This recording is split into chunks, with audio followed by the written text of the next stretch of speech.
Hello students, welcome to my channel study with Didi. आज के इस वीडियो में हम लोग करने वाले हैं टर्म फर्स्ट का के लिए जो सैम्पल पेपर आया है सीबीएसई के थ्रू, उसका ये थर्ड पार्ट है। इसके 2 पार्ट मैंने अपलोड कर चुकी हूँ क्योंकि समझाते हुए कर रहे हैं। सैम्पल पेपर है वो बहुत लंबा होते जा रहा है। तो फर्स्ट पैसेज में मैंने फर्स्ट अनसीन पैसेज आपको समझाया था, उसके सारे क्वेश्चन के आंसर बताया है। फिर सेकंड वाला जो पार्ट है उसमें सेकंड अनसीन पैसेज और उसकी ग्रामर बताया है। और आज हम करेंगे जो हमारा राइटिंग सेक्शन है वो। जनरली सभी के मन में ये क्वेश्चंस थे कि किस प्रकार के क्वेश्चंस आएंगे, राइटिंग सेक्शन जो है उसमें किस प्रकार के क्वेश्चंस आएंगे। क्योंकि अभी तक क्या होता था, राइटिंग सेक्शन में हमको सिर्फ क्वेश्चंस आते थे कि भाई ये लेटर लिख दीजिए, फॉर्मल लेटर लिख दीजिए, लेटर टू एडिटर लिख दीजिए। बट फर्स्ट टाइम ऐसा हो रहा है कि एमसीक्यूज आने हैं। ओके, सो इसमें हमको सीबीएसई ने ये बहुत आसान कर दिया है कि किस प्रकार के क्वेश्चंस इसमें आएंगे। सो चलिए हम स्टार्ट करते हैं। क्वेश्चन नंबर 25 से ये वीडियो स्टार्ट होगा। ये तीसरा पार्ट है सैम्पल पेपर सॉल्यूशन का। सो यदि आपने पिछले 2 नहीं देखे हैं तो आप पहले उनको देख लीजिएगा। ओके, शुरू करते हैं। Write any 5 out of the 6 questions given with reference to the contest below.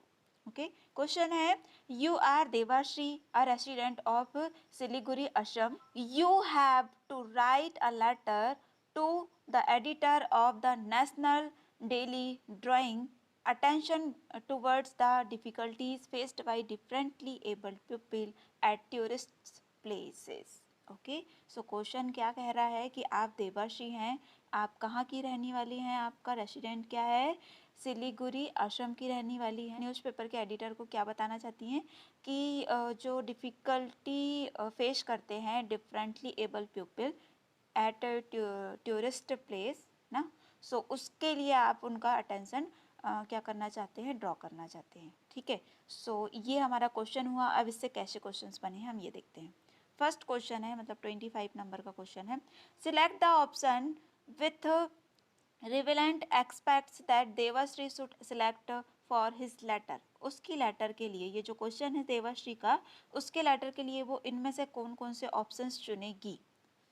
यदि आप लोगों को लेटर टू एडिटर का फॉर्मेट नहीं पता है तो आप सबसे पहले फॉर्मेट आपको पता होना चाहिए, तभी आप इसको कर पाएंगे।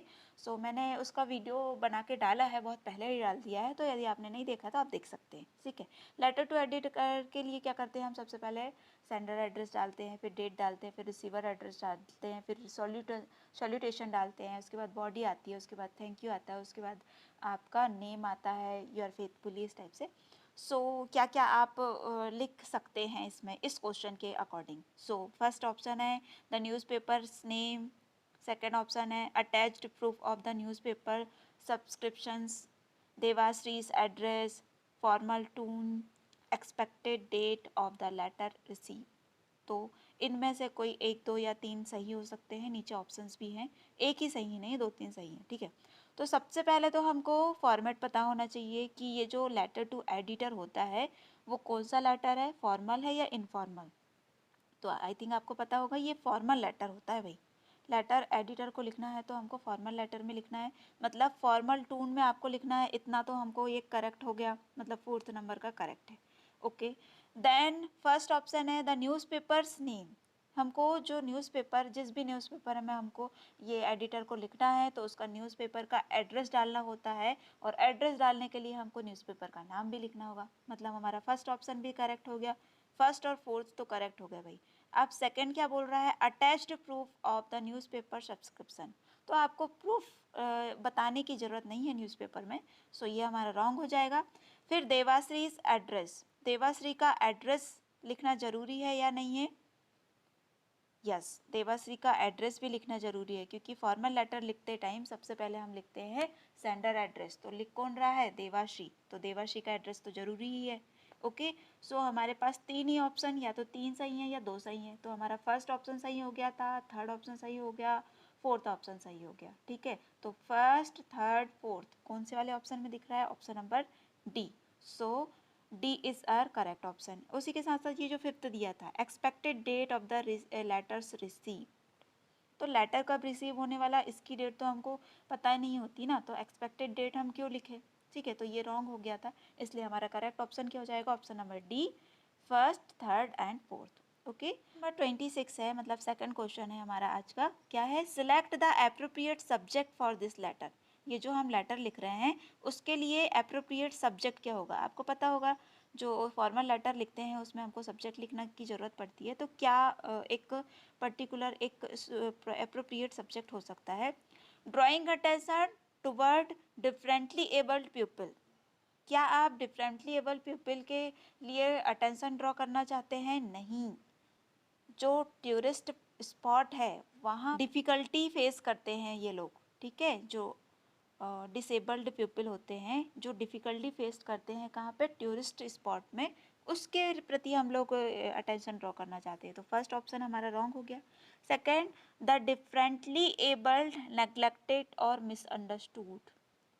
क्या ये हमारा सब्जेक्ट हो सकता है? नहीं। ये भी क्यों नहीं हो सकता? क्योंकि यहाँ पे भी टूरिस्ट स्पॉट से रिलेटेड कोई कुछ नहीं है, ठीक है? यहाँ सिर्फ लिखा है डिफरेंटली एबल जो पीपल है उनको नेग्लेक्ट किया जाता है और मिसअंडरस्टूड किया जाता है, तो इसके लिए अटेंशन नहीं कर रही हैं देवाश्री, ठीक है? तो ये भी रॉन्ग हो गया। थर्ड है, tourist places are an inconveniences to differently abled people. ये हो सकता है, बट टूरिस्ट प्लेसेस जो होते हैं वो क्या हैं ऑप्शन में? टूरिस्ट प्लेस जो हैं आर एंड इनकन्वेंशियंस, इनकन्वेंशियंस मतलब असुविधाजनक होते हैं टू डिफरेंट एबल पीपल। होते हैं क्या? जो डिफरेंटली एबल पीपल है, मतलब कि जिसके जिसके पैर नहीं होते हैं, या फिर कभी किसी का हाथ नहीं होता है, या फिर जो देख नहीं पाता है, सुन नहीं पाता है, बोल नहीं पाता है, ऐसे पर्सन्स को हम डिफरेंटली एबल पीपल बोल रहे हैं। तो क्या टूरिस्ट प्लेसेस जो होते हैं इन लोगों के लिए असुविधाजनक होते हैं? ये हमारा सब्जेक्ट होना चाहिए? नहीं, ये भी नहीं हो सकता। ऑप्शन नंबर डी है, inconvenience faced by the differently able people at tourist spots. ये देखो, ये पूरा आ गया। देवाश्री जो है न्यूज़पेपर एडिटर को क्या अटेंशन ड्रॉ करना चाहती हैं कि जो टूरिस्ट स्पॉट्स होते हैं, टूरिस्ट प्लेसेस होते हैं, वहाँ पे जो डिफरेंटली एबल्ड पीपल है उनको किस प्रकार से असुविधा फेस करना पड़ता है, डिस्कम्फर्ट को फेस करना पड़ता है। तो हमारा करेक्ट ऑप्शन क्या हो जाएगा? Option number D. Next question है question number 27। Which option should Devashree select to elaborate on the difficulties faced by the differently able। यहाँ पे आपको 4 ऑप्शन दिए हुए हैं। सो देवाश्री अपना जो एडिटर को न्यूज़पेपर में एडिटर को लिख रही हैं लेटर, उसमें वो क्या डिस्क्राइब करेंगी, ठीक है? तो ऑप्शन ध्यान से पढ़ते हैं। पहला ऑप्शन है absence of ramp for wheel chairs, कि व्हील चेयर्स नहीं उपलब्ध होती हैं, एब्सेंस रहती हैं। अनक्लीन टॉयलेट होती हैं, हाई टिकट प्राइस। सो देखो, ऐसा है कि 3 ऑप्शंस दिए हैं, तो तीनों में से यदि एक भी रॉन्ग हो गया मतलब गलत है। हाँ, व्हील चेयर वाला सही हो सकता था, है ना, टॉयलेट वाला भी सही हो सकता था, बट हाई टिकट प्राइस ये कोई ऑप्शन नहीं है। ये इसके लिए वो इसको डिस्क्राइब करेगी ही नहीं, क्योंकि डिसेबल्ड पीपल हो या कोई भी पीपल हो, उनको तो जो टिकट है उसका प्राइस तो सेम ही देना होगा, ठीक है? तो ये रॉन्ग हो गया हमारा। सेकंड ऑप्शन है unsuitable visiting time, tourist guides untrained in sign language, lack of Braille scripts tourist pamphlets. So देखो, lack of Braille script tourist pamphlet ये करेक्ट हो सकता है कि जो ब्रेल स्क्रिप्ट्स होती है उसका जो पैम्पलेट्स होते हैं उसकी कमी है, ये हो सकता था। बट क्या ये हो सकता है अनसुटेबल विजिटिंग टाइम? नहीं, ये करेक्ट हो ही नहीं सकता, ठीक है? सो ये रॉन्ग हो गया हमारा। फिर थर्ड है हमारा absence of ramp of for wheelchair, ये सही है ना? आगे देखते हैं। Tourist guide untrained in sign language, ये भी करेक्ट हो सकता है। Lack of Braille scripts tourist pamphlets, ये भी करेक्ट हो सकता है, ठीक है? अब फोर्थ वाला भी देख लेते हैं। अनक्लीन टॉयलेट, ये कोई ऑप्शन नहीं हुआ। हाई टिकट प्राइस, ये तो रॉन्ग ही हो गया था। और अनसुटेबल विजिटिंग टाइम, ये भी रॉन्ग हो गया था, ठीक है? सो मतलब चारों के चारों में कुछ कुछ ऐसे हैं ऑप्शंस जो कि करेक्ट हैं, बट हमको तीनों करेक्ट चाहिए। तो तीनों करेक्ट हमको कहाँ पे मिल रहे हैं? ऑप्शन नंबर सी में। So C is our correct Answer. Question number 28. Devasri shares some suggestions in her letter to address the issues. Select the option that helps her complete these suggestions appropriately. सो देवाश्री जो है, जैसा कि हमने question पढ़ा है कि वो एडिटर को लेटर लिखना चाह रही है, किस लिए कि जो न्यूज़पेपर के जो एडिटर है उनका अटेंशन किस ओर ड्रॉ करना चाहती है वो, कि जो टूरिस्ट स्पॉट्स हैं वहाँ पे जो डिसेबल्ड पीपल हैं उन लोगों को किस चीज़ का सामना करना पड़ रहा है, डिस्कम्फर्टेबल, इनकन्वीनियंस या डिस्कम्फर्टेबल हैं वो लोग वहाँ पे। तो यदि वो यहाँ पे लिख रही है तो कुछ सजेशंस वो अपने लेटर में लिख रही है, तो यहाँ कुछ ब्लैंक हमको छोड़े गए हैं और उसके लिए ऑप्शंस हैं, तो हम ऑप्शंस की मीनिंग निकालते हुए इसको करेंगे। सो देवाश्री क्या कहती हैं, इन माय ओपिनियन, मेरे ओपिनियन के अनुसार, the media can play a pivotal role. अब प्रिवोटल की मीनिंग क्या होती है, मेन, है ना, इम्पॉर्टेंट रोल कहेंगे हम। प्रिवोटल रोल इन ट्रांसफॉर्मिंग पीपल्स, लोगों को ट्रांसफॉर्म करने के लिए जो मीडिया होती है वो क्या करती है, मतलब कि लोगों तक न्यूज़ पहुंचाने के लिए जो मीडिया होती है वो क्या करती है, एक इम्पॉर्टेंट रोल निभाती है। ट्रांसफॉर्मिंग पीपल, अब ट्रांसफॉर्मिंग पीपल को क्या ट्रांसफॉर्म करने के लिए, ऑप्शन है हमारे, बिलीफ एंड ट्रेडिशन, बिलीफ मतलब विश्वास और ट्रेडिशन मतलब परंपरा। तो विश्वास और परंपरा लोगों को ट्रांसफ़र करने के लिए क्या आंसर सही हो सकता है, नहीं। उसी के साथ इसका सेकंड ऑप्शन क्या था, कंपोजिंग सॉन्ग्स। सो क्या मीडिया एक इम्पॉर्टेंट रोल निभाती है किसी सॉन्ग को कंपोज करने के लिए, नहीं, तो हमारा फर्स्ट ऑप्शन रॉन्ग ही हो गया। सेकंड ऑप्शन देखते हैं इसका, धारणा। परसेप्शन की मीनिंग होती है धारणा एंड एटीट्यूड की मीनिंग होती है सिद्धांत या रवैया, ठीक है। और काउंसलिंग द अथॉरिटी, इसकी मीनिंग क्या होती है, अधिकारों को चेतावनी देना, ठीक। सो अब हम इसको जमा के देख लेते हैं कि मेरे ओपिनियन के according the media can play a pivotal role in transforming people. मेरे ओपिनियन के अकॉर्डिंग जो मीडिया होती है वो एक महत्वपूर्ण इम्पॉर्टेंट रोल निभाती है, किस लिए, जो ट्रांसफॉर्मिंग पीपल को ट्रांसफॉर्म करने के लिए, क्या ट्रांसफर करना है, परसेप्शंस, धारणा एंड एटीट्यूड और सिद्धांत, है ना। परसेप्शंस और धारणा, जितने भी धारणाएं हैं, जितने भी सिद्धांत है, उन लोगों को यदि ट्रांसफॉर्म करना है लोगों को, तो मीडिया एक इम्पॉर्टेंट रोल निभाती है। ऑल्सो काउंसलिंग द अथॉरिटीज़, अब काउंसलिंग द अथॉरिटीज़, अधिकारों को चेतावनी, मतलब कि यदि किसी के अधिकारों के बारे में हमको बात करना है तो हम मीडिया में लिख दें तो उससे उसका एक बहुत ही इम्पॉर्टेंट इफेक्ट पड़ता है, ठीक है। सो इसका करेक्ट ऑप्शन ये, आई थिंक मुझे तो यही लग रहा है ना। के साथ साथ जो ऑप्शन सी है, प्रेफरेंस मीन्स होता है वरीयता या प्राथमिकता, और प्रोटेस्टिंग मतलब विरोध प्रदर्शन करना या डिसएग्री होना। तो हमको किसी के आगे डिसएग्री नहीं करना है, हमको क्या करना है, अधिकारों की जानकारी लोगों को देना है। उसके लिए जो मीडिया है वो एक इम्पॉर्टेंट रोल निभाती है। इसीलिए तो देवाश्री क्या करना चाहती है, न्यूज़पेपर में इस के बारे में लिखना चाहती है या अपनी जो बात है वो रखना चाहती है। सो हमारा करेक्ट ऑप्शन क्या हो जाएगा, ऑप्शन नंबर बी। देखिए ये एक ऐसा पैसेज था, ऐसा क्वेश्चन था जिसमें ये जो वर्ड्स हमको दिए हुए हैं ऑप्शंस में, उसकी मीनिंग के अकॉर्डिंग ही हम इसको कर पाएंगे, ठीक। सो मैंने मीनिंग निकाला, उसके अकॉर्डिंग कर लिया, और बाकी जितनी भी मीनिंग है वो इसमें फिक्स हो पा रही थी। Question number 29, select the option that correctly justifies the choice of the concluding portion of this letter, मतलब कि ये जो लेटर देवाश्री लिखने वाली है उसका कंक्लूजन वो कैसे लिखेंगी। फर्स्ट ऑप्शन है, आई एक्सपेक्ट, मैं आशा करती हूँ, the authorities to take action on this issue, की जो अथॉरिटी है वो इसके अगेंस्ट क्या ले, एक्शन ले, और please post my thoughts in your newspaper, और मेरी जो थाट्स हैं, मेरे जो विचार हैं उसको न्यूज़पेपर में आप पब्लिश कीजिए कृपया।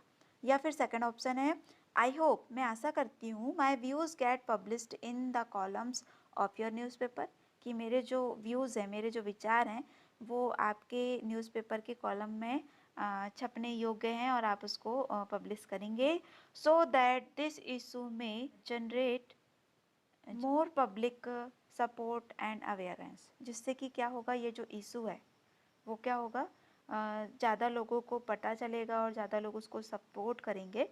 सो अब इन दोनों में से क्या आंसर करेक्ट होगा। अब ऑप्शन है हमारे पास yes to option first because of the authoritative tone. क्या फर्स्ट ऑप्शन सही रहेगा क्योंकि अथॉरिटेटिव टोन है इसलिए? नहीं। Second, no to the option first because of informal tone. First option सही नहीं है क्योंकि उसमें इनफॉर्मल टोन है। थर्ड ऑप्शन है yes to the option second because of the tone of polite expectations. Second option correct होगा, मतलब second option ही देवाश्री कंक्लूजन में लिखना चाहिए क्योंकि ये एक पोलाइट एक्सपेक्टेशन की जा रही है इसलिए। या डी ऑप्शन है no to the option second because of the certainty in the tone. Second option जो है वो नहीं होना चाहिए क्योंकि उसमें सर्टेनिटी टोन है इसलिए। सो करेक्ट ऑप्शन इसका क्या हो जाएगा? Option number C is our correct option, क्योंकि जो सेकंड वाला जो ऑप्शन था उसमें उसने पोलाइटली एक्सपेक्टेशन की थी कि आप कृपया करके क्या कीजिएगा, मैं ऐसी होप करती हूँ, ऐसा एक्सपेक्ट करती हूँ कि आप मेरे क्या करोगे, मेरे व्यूज़ को अपने न्यूज़पेपर में पब्लिश करोगे ताकि ज़्यादा से ज़्यादा लोग इसके प्रति ध्यान देंगे और जो डिसेबल्ड पीपल है उनका सपोर्ट करेंगे। ओके, सो करेक्ट ऑप्शन हो जाएगा ऑप्शन नंबर सी। ठीक है, अब फर्स्ट वाला क्यों करेक्ट नहीं है? क्योंकि उसमें क्या है, इनफॉर्मल टोन में उसने इनफॉर्मल टोन यूज़ किया है, सीधा बोल दिया I expect the authority to take action on this issue. ऐसा लग रहा है कि कोई बड़ा अधिकारी है और छोटे लोगों को और उससे नीचे काम करने वाले लोगों को वो क्या कर रहा है कि एक्शन लेने को बोल रहा है। ठीक है, तो ये क्या था, एक अथॉरिटेटिव टोन थी, इनफॉर्मल टोन थी, इसलिए रॉन्ग हो गया। Question number 30, select the option that complete the concluding line appropriately. मतलब लास्ट कंक्लूडिंग लाइन वो कैसे लिखेगी, है ना। I hope that my letter will blank help spread awareness about the issue.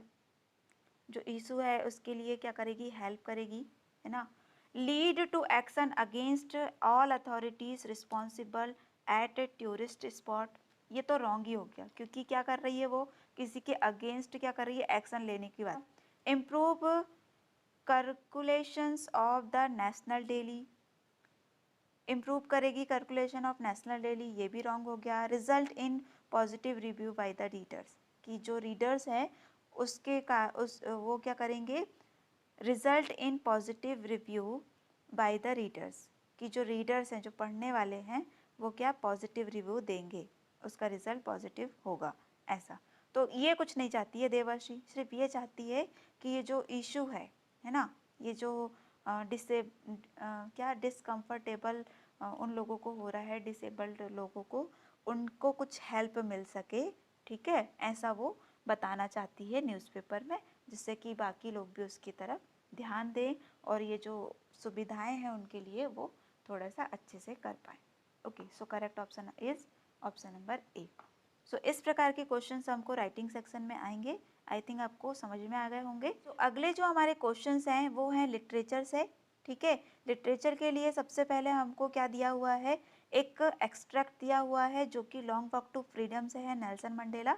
ठीक है, सो सबसे पहले हम इसको पढ़ लेते हैं। But the decades of operation and brutality had another unintended effect, and that was that it produced the Oliver Thomson, the Walters, Sissulas, and Chief Lathos, Yusuf Dados, and Prem Fischers, and Robert Sabok Weiss of our times, men of such extraordinary courage, wisdom, and generosity, their like may never be known again. Perhaps it requires such depth of operation to create such height of characters. My country is rich in the minerals and germs that lie beneath its soil, but I have always known that its greatest wealth is its people, finer and truer than the purest diamonds.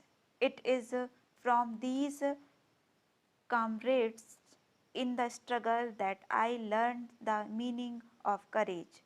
Time and again I have seen men and women risk and give their lives for an idea. ठीक है, तो ये हमारा क्या था, एक extract था जो कि नेल्सन मंडेला से लिया गया है। अब हम इसका क्वेश्चन पढ़ते हैं। क्वेश्चन है, what was the unintended effect of long operation. Operation की मीनिंग क्या होती है, अत्याचार करना। जो बहुत लंबे समय से जो अत्याचार होते आ रहा था उसका इंटेंडेड इफेक्ट क्या था। चूज द करेक्ट ऑप्शन, मतलब उसका इफेक्ट क्या पड़ा। फर्स्ट ऑप्शन है, it made the people indifferent to justice. इससे लोग कैसे बन गए, इनजस्टिस को डिफरेंट मानने लगे। Second option, it made the people reject oppressors. इसका इफेक्ट ये हुआ कि लोग क्या हो गए, रिजेक्ट करने लगे अत्याचार को। Third option, it influence a generation to fight against injustice. इसका प्रभाव ये पड़ा, इसका इफेक्ट ये पड़ा कि जो जनरेशन से आगे आने वाली जो पीढ़ी है वो जो इनजस्टिस है उसके अगेंस्ट फाइट करने के लिए खड़ी हो पाई। और लास्ट ऑप्शन है, it made people expect their oppression. इसका इफेक्ट ये पड़ा कि लोग जो हैं अपने जो अत्याचार है उसको एक्सपेक्ट करना सीख गए। ठीक है, तो करेक्ट ऑप्शन क्या हो जाएगा, ऑप्शन नंबर सी, कि जो आगे आने वाली जो पीढ़ियां हैं, ठीक है, जितने भी अत्याचार हुआ करते थे उससे वो लोग बहुत ज़्यादा परेशान हो गए और उसके अगेंस्ट वो लोग फाइट करना सीख पाए। Number 32, man of such extraordinary courage refers to the people who. So यहाँ पे कुछ पीपल्स के नेम दिए हुए थे जिनके पास क्या था, एक्स्ट्रा ऑर्डिनरी करेज था। तो वो क्या रेफर करते हैं, एक्स्ट्रा ऑर्डिनरी करेज से क्या कहने का मतलब है, liberated and abolished the apartheid system. Liberate करना और एबॉलिस्ड कर दिया जिन लोगों ने अपार्थीड सिस्टम को, वो लोग।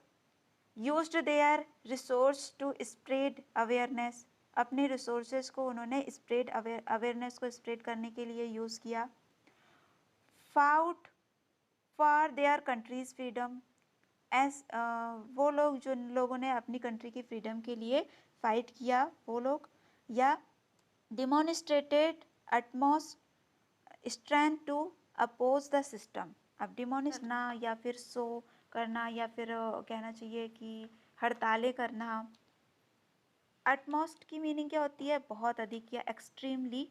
ठीक है, strength to oppose the system. ये जो सिस्टम वहाँ चल रहा था उसको क्या करने के लिए, ख़त्म करने के लिए इन लोगों ने क्या किया, बहुत ही अत्यधिक प्रदर्शन किए। ऐसे एक्स्ट्रा ऑर्डिनरी करेज। देखो आंसर तो पूरे सही लग रहे हैं कि अपार्थाइड सिस्टम को अबॉलिश किया है ना, या अपनी कंट्री की फ्रीडम के लिए लड़े। ठीक है, ऐसे लोग एक्स्ट्रा ऑर्डिनरी करेज वाले ये लोग कहलाएंगे। बट सबसे करेक्ट ऑप्शन क्या है, demonstrated utmost strength to oppose the system. ये जो सिस्टम था उसके अगेंस्ट इन लोगों ने बहुत ही एक्सट्रीमली डिमॉन्स्ट्रेशन किया, प्रदर्शन किया, ताकि इसको वो ख़त्म कर पाएँ। सो हमारा करेक्ट ऑप्शन हो जाएगा option number D. Number 33, Nelson Mandela compares blank to diamonds.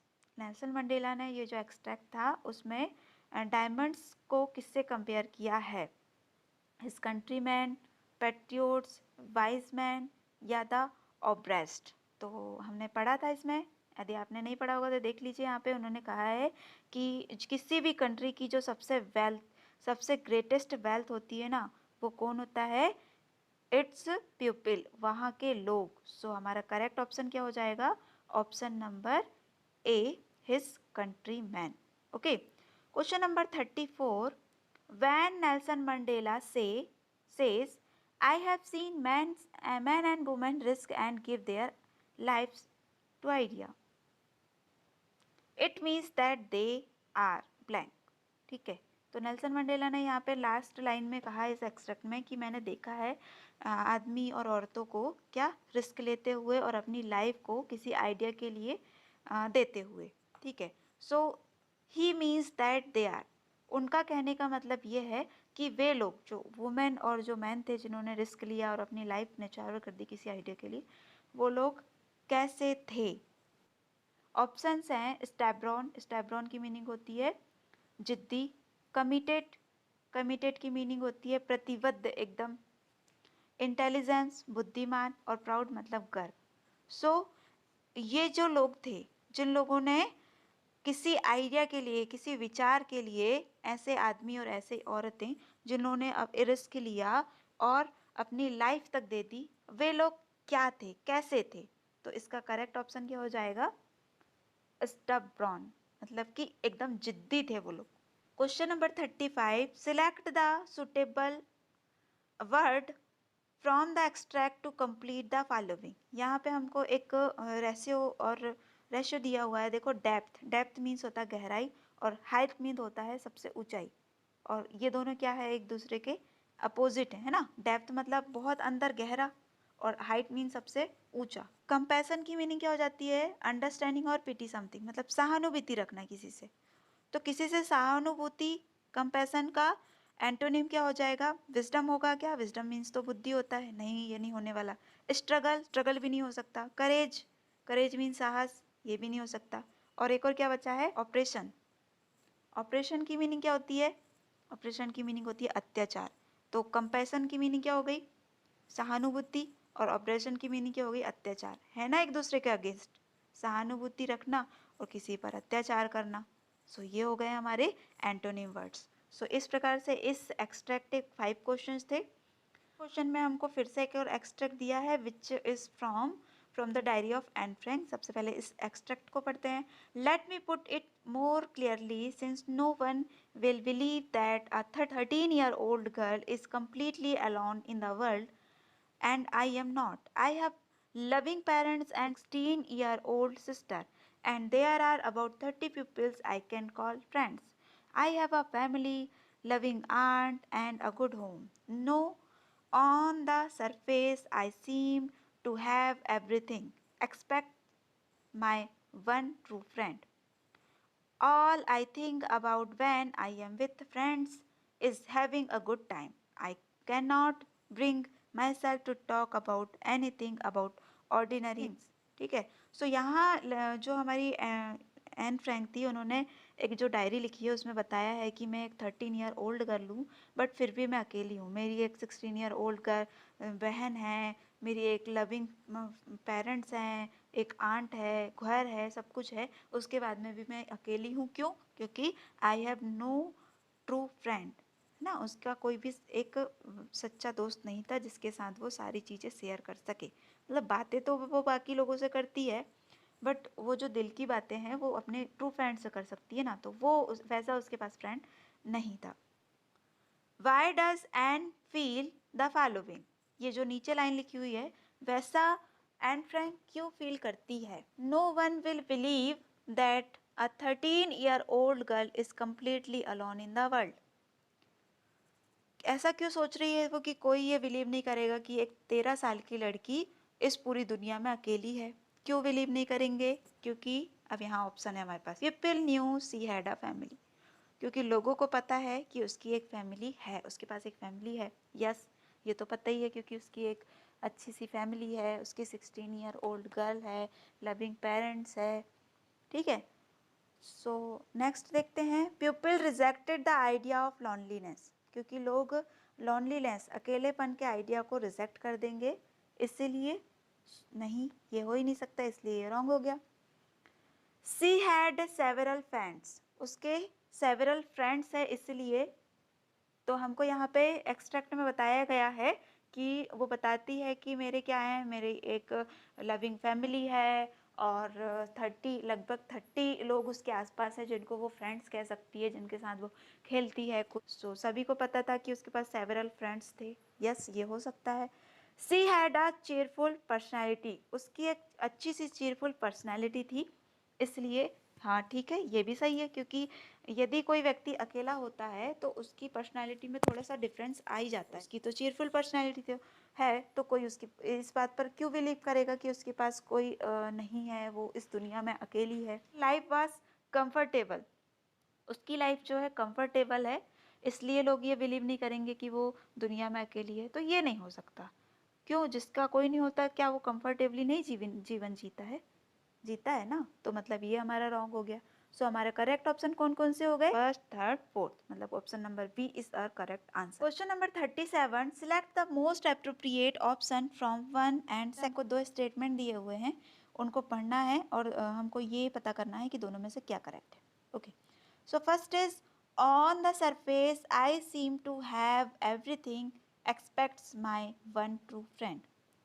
On the surface Anne Frank यहाँ पे कहती हैं कि दूसरी तरफ आई सीम टू एवरीथिंग, मेरे पास सब कुछ है, एवरीथिंग, बट एक सच्चा दोस्त नहीं है, एक सच्चा दोस्त के अलावा मेरे पास सब कुछ है। सेकंड लाइन क्या है, and doesn't truly connect with anyone.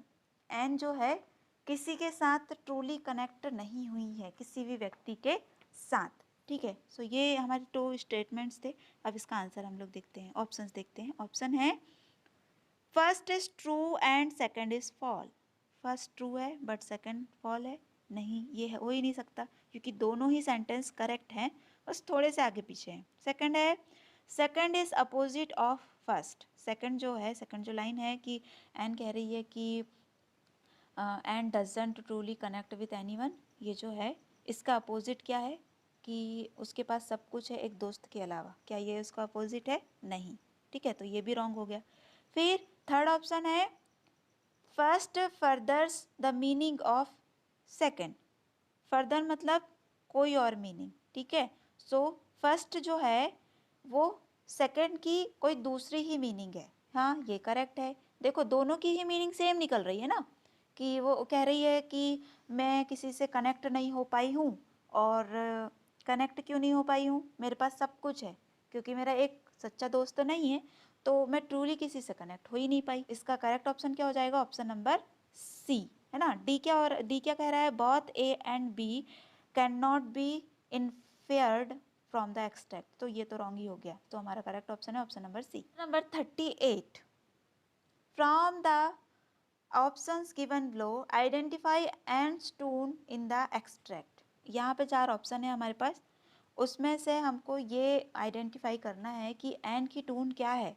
ये जो ऊपर एक्सट्रैक्ट है उसमें रेस्टलेस, रेस्टलेस मतलब वो रेस्ट फील नहीं कर रही है, ये है ना, तो नहीं, ऐसा कुछ नहीं है ना। डिससेटिस्फाइड, असंतुष्ट है वो।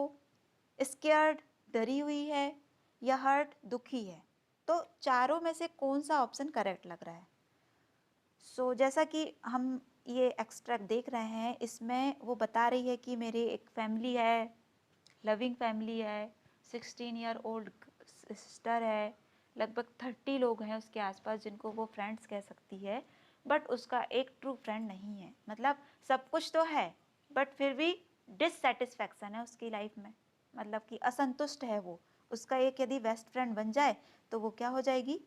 सेटिस्फाइड हो जाएगी। तो हमारा करेक्ट ऑप्शन क्या हो जाएगा? Dissatisfied. Question number 39, select the option which display an example of having a good time.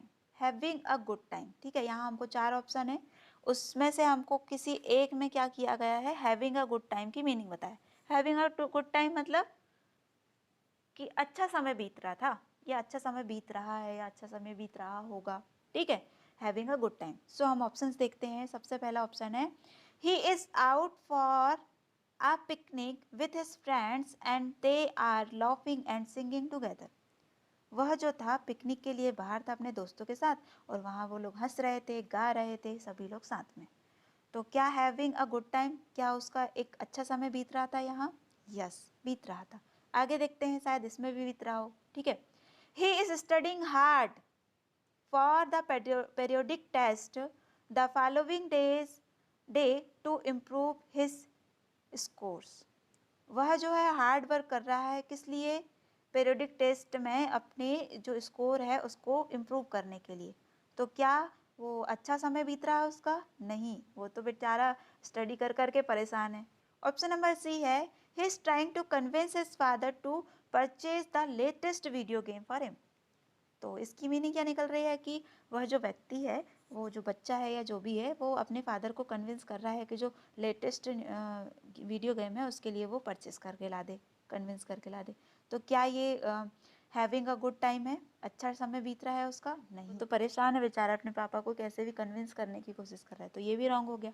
Option number D है he just rescued an injured puppy and is tending to its wounds. So यहाँ की meaning कुछ ऐसी निकल रही है कि वो इंजर्ड पपी है, उसकी कुछ देख रेख कर रहा है, उसकी हेल्प करना चाह रहा है। तो ये क्या हैविंग अ गुड टाइम हो पा रहा है? नहीं। सबसे करेक्ट ऑप्शन हमारा कौन सा लग रहा है कि वह व्यक्ति अपनी पिकनिक में अपने फ्रेंड्स के साथ गया है, वहाँ पे लॉफिंग कर रहा है, वहाँ पे लॉफिंग कर रहा है, सिंगिंग कर रहा है, मस्ती कर रहा है, और इस प्रकार से उसका हैविंग अ गुड टाइम हो रहा है, मतलब अच्छा टाइम बीत रहा है। तो हमारा करेक्ट ऑप्शन हो जाएगा option number A. Then question number 40, what do we get to know about Anne when she says the following? ये एक कुछ लाइन उन्होंने कहा है एन फ्रैंक ने, तो इससे हमको एन फ्रैंक के बारे में क्या पता चल रहा है। तो सबसे पहले लाइन पढ़ते हैं, I can't bring myself to talk about anything but ordinary events. So यहाँ एन फ्रैंक बताती हैं कि उनका कोई बेस्ट फ्रेंड नहीं है, और इस कारण से वो क्या होती हैं, जो ऑर्डिनरी एवरीडे की जो थिंग्स हैं वो लोगों से शेयर करती हैं, बट उनकी जो खुद की फीलिंग्स होती है ना, जो कुछ सीक्रेट सी बात होती है वो किसी को शेयर नहीं कर पाती है। ठीक, सो इससे हमको क्या आंसर मिल रहा है? Choose one of the following to answer.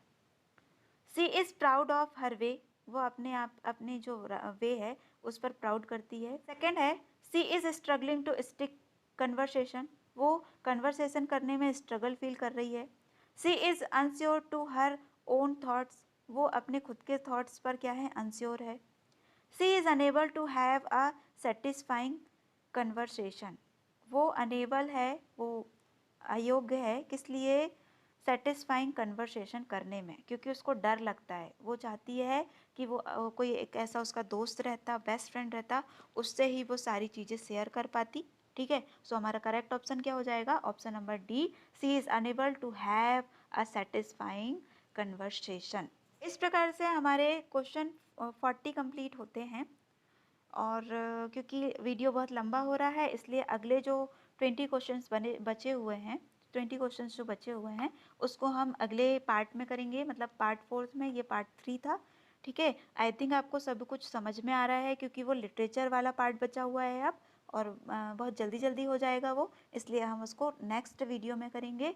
I think आपको सब कुछ समझ में अच्छे से आ रहा होगा। यदि अच्छा लग रहा होगा तो प्लीज़ लाइक कीजिए, सब्सक्राइब कीजिए मेरे चैनल को, और thank you for watching my video.